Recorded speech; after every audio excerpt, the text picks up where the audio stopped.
Hello everyone, Vibrant Inkling here, and we are back for the next installment to this wonderful series. Last time, we covered the slow and sluggish but heavy-hitting dualies in the dualie class.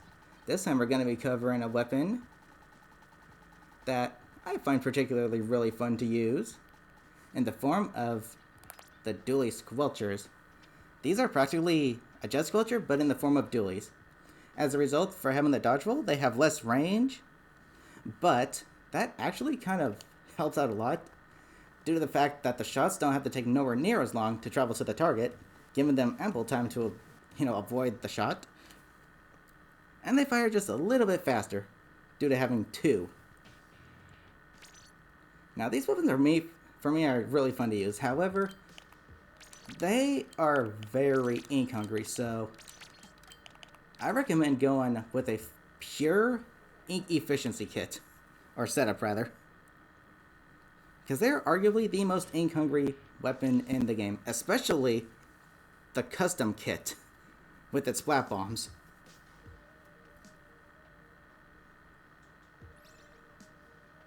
Now, another thing I should point out about these weapons in particular, for the dualie class, is that they actually don't have you stationary after dodge rolling. You have very slight momentum after dodge rolling, so you can actually move around a bit, so I recommend doing so.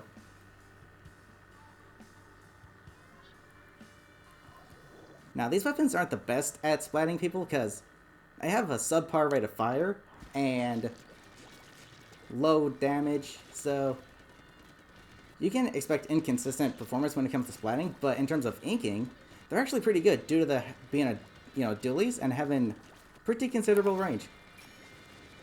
And as a result, the special can build up relatively quickly. Whoop.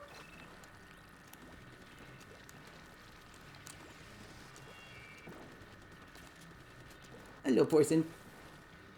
Yeah, that's exactly where I wanted to toss it.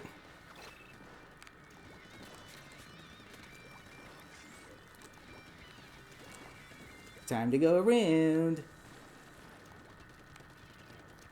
Use these weapons as range to your advantage because they do not perform well in close quarters combat. They do not, by any means. So use the range to your advantage fully. Keep at optimal range to as best you can. Which shouldn't be too hard given the fact that you have a dodge roll. Ouch. I really prefer the special on this one over the Inkstorm though, because it kind of forces people to move. I mean, the Inkstorm does the same thing effectively, but these are like direct targets versus the Inkstorm being like, hey buddy. Nope, too slow. Too slow. Now I'm gonna go ahead and ink this side.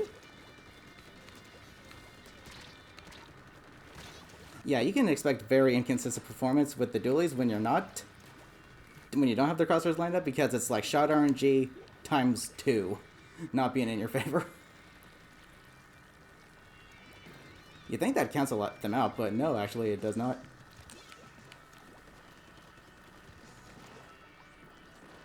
It makes it worse, actually. Hello, person.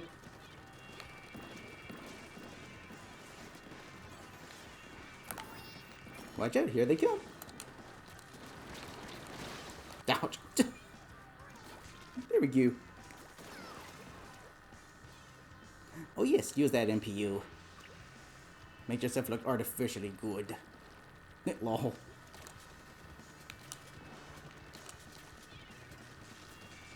Heads up. Doink. This stage is either a hit or miss when it comes to victories because of how it's designed. Oh, no wonder we're losing so badly. Nintendo gives me the one person on that wants to give up easily. Well, that's just Nintendo's horrendous matchmaking for you. It's Nintendo. You can't expect anything good from them anymore nowadays. But this is a very special stage for me. But the next kit is the kit that I prefer over this one because It's got better tools to force enemies into moving, such as splat bombs combined with the ink storm.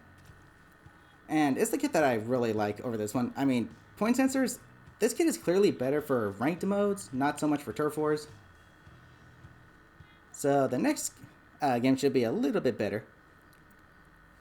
Hopefully, depending on how Nintendo's horrendous matchmaking and horrendous weapon distribution and horrendous online works. And yes, absolutely keep the same setup, because this kit is arguably the most ink-hungry kit in the entire game.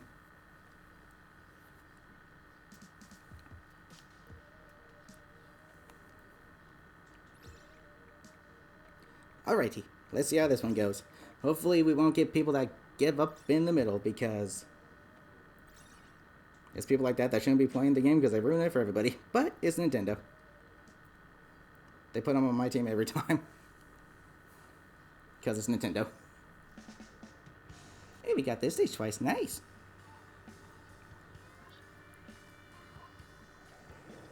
And we have a DC on my team. Literally, it just proves me right when I say Nintendo's offline service, quote unquote, is the worst of all game developing companies out there. You cannot argue against that because it's the factual truth.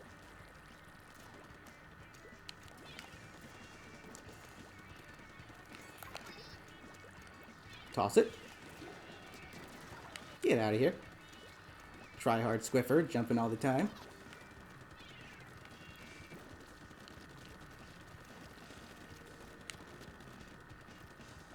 Up and over. Let's see if we can still manage to pull a victory here, though. Probably not, knowing Nintendo.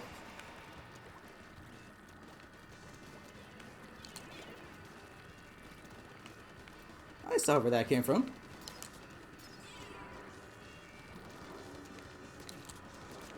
If you're trying to be sneaky, it's not a good idea to activate Ink Orb, everybody.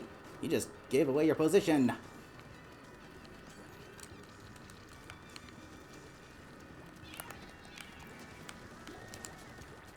Hello, person. You can expect very, like I said, inconsistent performance with these things because they're not the best at combat by any means. They have really solid range, but unfortunately they suffer from being dualies, so trying to shoot them directly without having dodge rolled first will result in more weapons or gunfights lost than one. And it helps to aim too. Something I cannot do.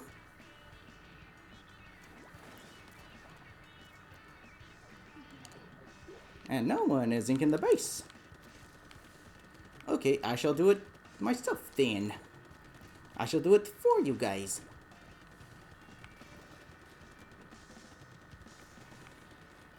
Oh, now you want to ink the base. We just lost precious time doing that, pal.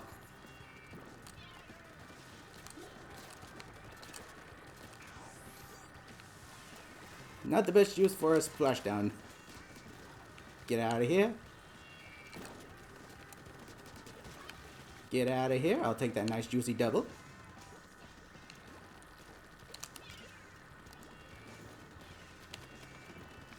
Can we secure a victory despite having one less teammate? Let's hope so.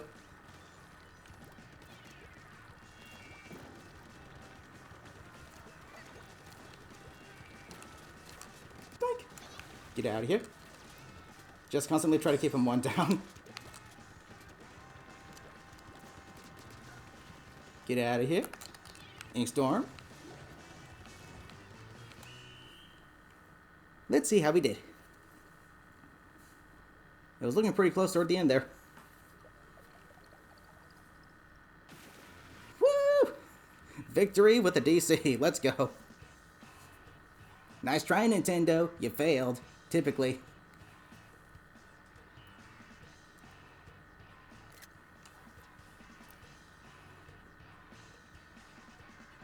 They had a DC too, but I don't count that because it didn't happen at the very start of the match. Lol. Yeah, these weapons are very good for turf wars. They really are. But anywho, that is going to do it for today's video. So next time we will be covering the last set of dualies, which are the ones that are probably my least favorite, in the form of the Tetra dualies. But, other than that, that's going to do it for today's video. So, until next time, love you all, take care.